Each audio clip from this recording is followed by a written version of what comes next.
I said Joe, what up YouTube? My name is Raap. This is Raap on Point and welcome back. But if you're new to the channel, how you doing? Thank you for being here. I want to give a big shout out and salutes to one of my viewers by the name of ThoughtSlayer0 for recommending this video that we're going to check out.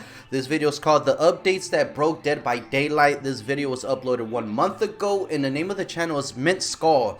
I've never checked out this channel, but hey, I'm about to right now. And yo, if you are new to the channel, please subscribe. I'm trying to reach 5K subscribers by tomorrow. Smash that like, hit the notification bell so you don't miss an upload when I go live. And with that being said, enough talk. We know what time it is. If you dig it and you with it, let me know, because we about to check this video. So let's go.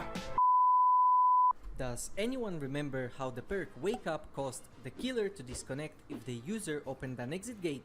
That was an absolute game-breaking bug, and it was kill switched quickly. But that was just one bug. What happens if an entire patch is completely broken? Well, in today's video, we're going to take a deep dive in the worst patches of Dead by Daylight history. Okay, let's go. I'm ready. Now, the fourth year started with one of the coolest licenses in Dead by Daylight, that being Silent Hill, but everything went downhill from there.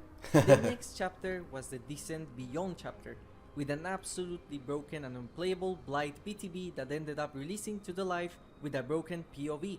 Oh It wow. took behavior around 6 months in order to fix the POV of Blight and make him taller. But to be fair, the Blight patch was really cool.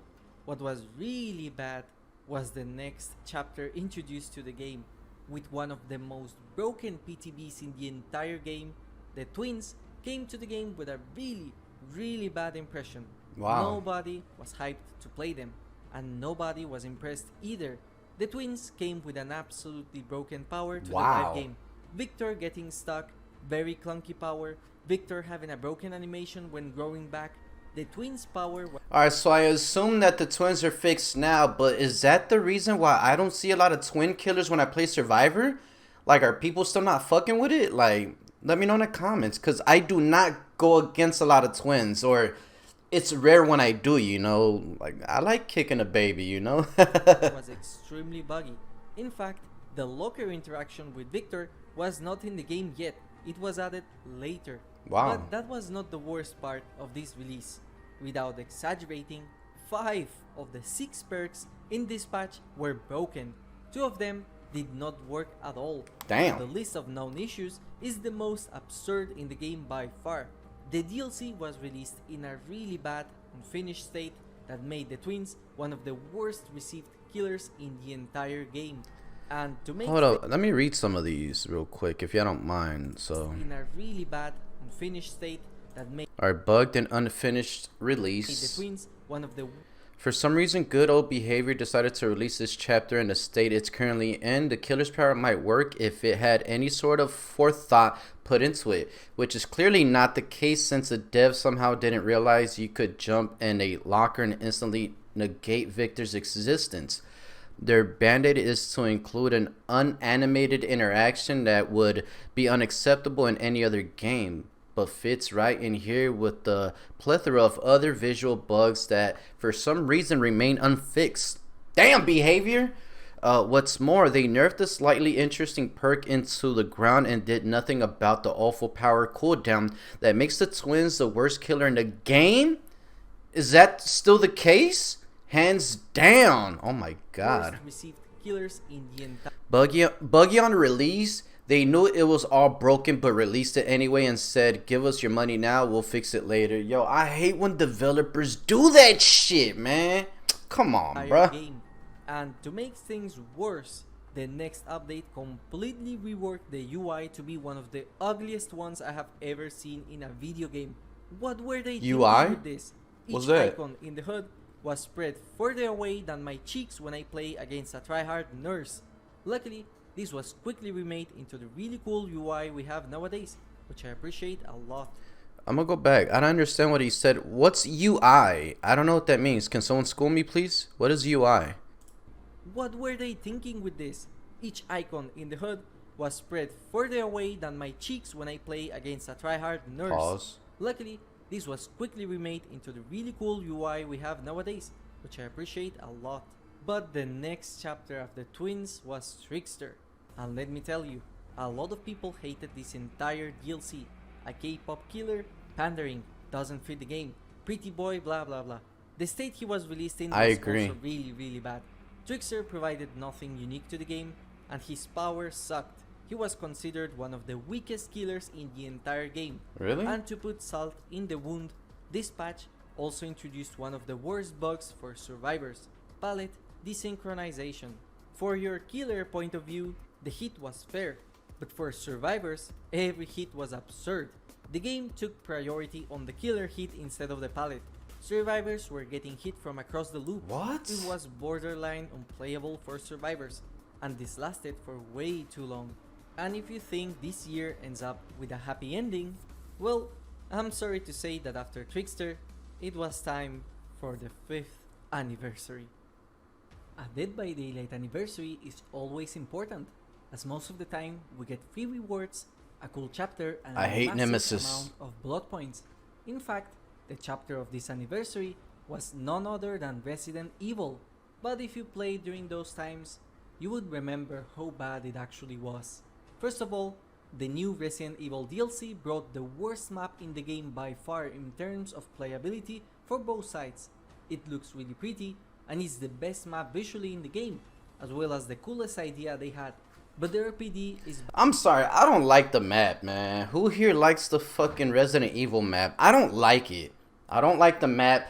I don't like Nemesis. I'd rather go against Wesker, to be honest. I don't like Nemesis. I feel like Nemesis should be the slowest killer in the roster, but apparently that's not a thing. Big ass Nemesis still catching up to us? Come on. Alright, I'm gonna stop. bad gameplay wise. A lot of people ended up disconnecting during the anniversary when they got this map, or when someone used an offer for it. But hey, at least the people that did enjoy the map could play it, right? That's funny. This The map fool, you concept got was me. on consoles. It was so bad. Behavior had to kill switch the map. That's right, you could not play RPD during most of the anniversary. I think I remember But hey, this. we still got the new characters, right? Well, yeah, that's true. Nemesis, Leon, and Jill are really cool. Their skins also look really cool, but for some reason the hair of Jill and Leon looks very similar to the default ones, so most people just bought the clothing. Turns out, these cosmetics were turned into sets almost instantly, and people that paid for only a part of the outfit got robbed, as they now had to pay the full price of the outfit. This enraged a lot of the community. But hey, at the very least, we get new free cosmetics, right? Well, if you count simple reskins of last year's anniversary crowns as worth, then yeah, we did. Compared to the Reskins? old rewards we used to get, they are really bad. I haven't seen one used in a long while now. No secondary objectives, no special community challenge like in the past, and the gen and hood decoration were basically reused assets. Where are our cocktail generators behavior? But hey, we got cakes, right? That's a lot of blood points. A lot of new people started playing during this patch. In fact, it was the record of Dead by Daylight, at Wow. least on Steam. Okay. And this patch was not a good welcome for them. But hey, we have to stay positive, right? The game can only go uphill from here. Psych.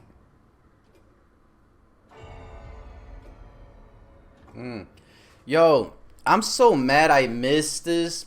Not that I missed it. I should have fucking bought this, man. I wanna rock with Steve, but I can't no more because they're not in the store no more, right? And I don't know why I keep saying Dan Demogorgon. That's the homie right there. But the fucking demo dog, man. I wish I would have had him as a killer. I missed out. A few moments later. Okay, enough. All right, my bad. Enough.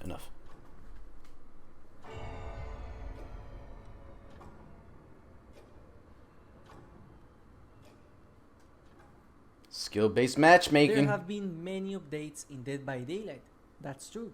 But if you ask most of the community in 2019 what was the biggest disappointment of Dead by Daylight, most of the players would have told you the Legion. The Legion was, and I am not saying this with exaggeration, the most broken killer added to Dead by Daylight. At the very least, with the twins, the problem with them were the bugs. With Legion, it was their design. Feral Frenzy was one of the weakest powers in the game, and at the same time, it was the strongest power ever added in Dead by Daylight. As a survivor, your skill didn't matter. Legion could down you on the long run with no counterplay. People created this moonwalk tactic, which was even worse, as it only made that faster. But the Legion were very boring to play. While the Legion had a cool name, there was no Legion in the game. Instead of being a multi-killer or maybe a single killer with a multiple personality disorder, it was just one teenager with a dream mask. To make things worse, you only got Frank and Julie. If you wanted to play the full Legion because you wanted more, you had to buy Joey and Susie in the store, even if their icons appear on the portrait. And the voices didn't even change. And I didn't even start talking about Mount Ormond. Not only was that map constantly crashing for people, and the first map kill switched in the history of I like this map, the Mount Ormond or whatever it's called. I like this the map. game because of that same reason, but when it came back to the game, it was not better. Ormond had very strong jungle gyms, a very strong central map, very bright so you could see the killer from a distance, and it was massive. Ormond was during a long time the worst map in the game, but if only things stopped here. This patch was a disaster for console players. The frame rate was extremely bad, Legion was unplayable, and this was during a time the developers promised console players that they will optimize the game better. Something you might have noticed about the other updates that were terrible is that, yeah, they were bad.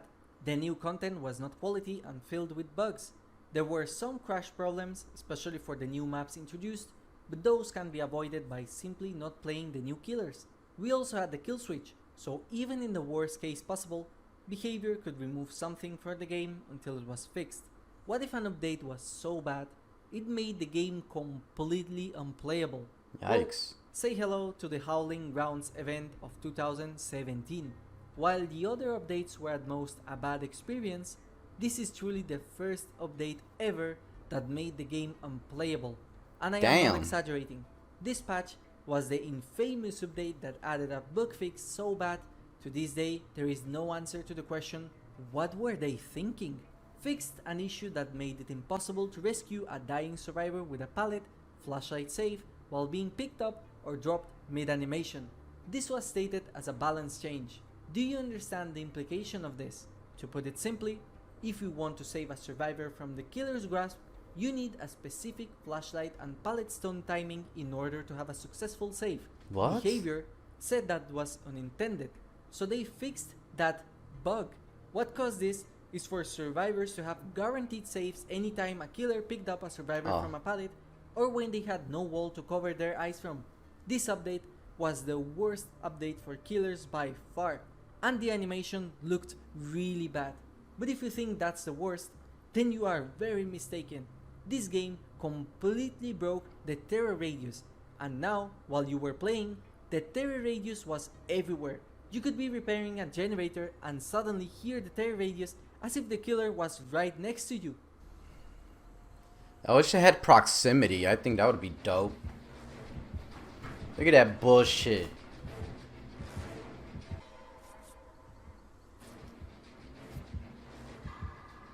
Yeah, it makes no sense. Oh, okay.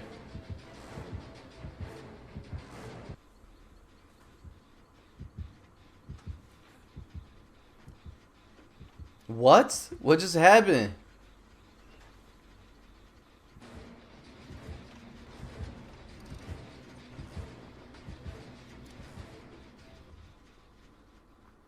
And to make things worse, Tinker was bugged, and it gave killers permanent undetectable status effect if you used tier 2 Tinker in specific. A lot of killers abuse this to have a 0 terror radius hillbillies and nurses. And just to add some salt sprinkles in the wound, the game still crashed for Xbox and PlayStation players. Damn. In fact, it's funny that I didn't even start talking about the Howling Grounds event itself, which was supposed to be the star of the show. Instead, this update was so hated by the community, the Dead by Daylight subreddit had a custom flare called Lunar Salt for all the complaints that happened during that time. and even Noob3 made a very negative video criticizing the developers for this update. This update was so bad that it puts all the past updates into shame. Wow. And I will go as far as to say this was truly the only patch in Dead by Daylight that was unplayable and unfun. Complete disaster. I don't think my words are enough to express just how bad this patch was and how much the community hated it. But if this was the worst patch in Dead by Daylight, then why is there still time left for the video to end? Well, it's simple. These are the updates that I talked about in this video based on a scale of badness. As you can see, the Lunar Assault event was so bad, it's a 10 out of 10. But what if there was an update so bad, it caused an integer overflow and it became a 10 out of 10 in the scale of greatness? An update so bad, if I had to rank it in a scale of badness, it would rank like this. But let's give you some context first in order to understand just how truly bad and iconic this update was. Let's bring you back to December 20th, 2016. My birthday! This was the last patch of this year, and it was shortly after the release of the third DLC in the game, of Flesh and Mud. It was soon to be Christmas, and Behavior would take a long break of the game, so they made sure to fix all the bugs that were problematic from the game, as well as leave a cool Christmas event that gave double blood points. Everything was relaxed and normal. It was the calm before the storm, because someone found out the most game-breaking bug in the existence of Dead by Daylight. Someone just learned how to absolutely ruin the entire game balance and create the most famous and iconic exploit of the game. But it was okay, right?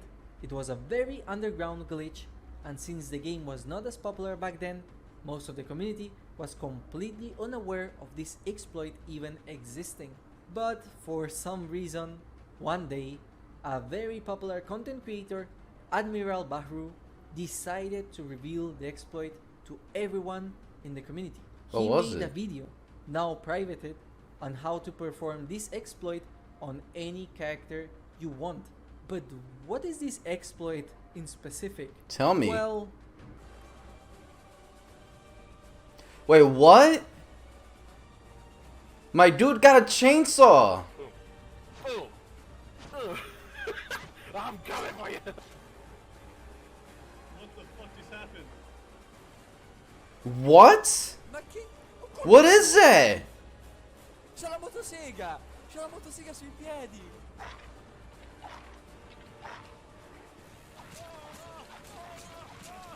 you could equip any perk on any character in the game, including killers equipped with survivor perks. You could equip any power in any killer in the game, and even glitch cosmetics. You could stack perk effects to have 4 agitations, 4 unrelenting, or have a wraith equipped with bond to see survivors from a distance. But this is not the funniest part. This patch lasted till the 12th of January. Damn. Remember earlier that I said the developers were taking their Christmas break. There was no kill switch yet, and nobody was working on the game at all. This was the wildest 2 weeks in the history of Dead by Daylight. Wow. Alright, this was dope. Alright, y'all, I'm gonna end the video right here. This was very, very crazy. Like, yo, behavior, what the fuck, bro? Like, that's a lot of broken shit in a game, you give me. Like, I don't understand it. But yo, salutes to Thought Slayer 0 for recommending the video. I'm gonna subscribe to MINTSKULL. Very informative. I'm gonna check out the rest of their stuff. If you guys would like for me to check, you know, more of their content, let me know in the comments. Yo, I kind of wish I played back then so I could have been a part of all the wildness that went into the game. But yo, yeah, I'm still a baby. Well, I consider myself to be still a baby. I think, what, like 2 years? I'm not too sure, man. Like, yeah, maybe 2, maybe 3. I don't know, man. But I still consider myself a young buck in DBD. But yo, I'd like to thank everybody that tunes into the channel. Your support is truly appreciated here at iRap On Point. If you are new to the channel, please subscribe. I'm trying to reach 5K subscribers by tomorrow. Smash that like, hit the notification bell so you don't miss an upload when I go live. If you would like to follow my DBD family, their links will be in the description. If you would like to become a member of my channel to support, that link will be in the description. Of course, I'm gonna have MINTSKULL's channel linked down there as well. Follow me on my social medias. If you want to get in contact with me, email me. I hope you're having an amazing day. Make sure you keep the positive vibes up and the negative shit out. And with that, I'm out. So stay safe, stay blessed. Always rap on point. Wash your hands, wash your ass. Peace and unity. Till next time, adios.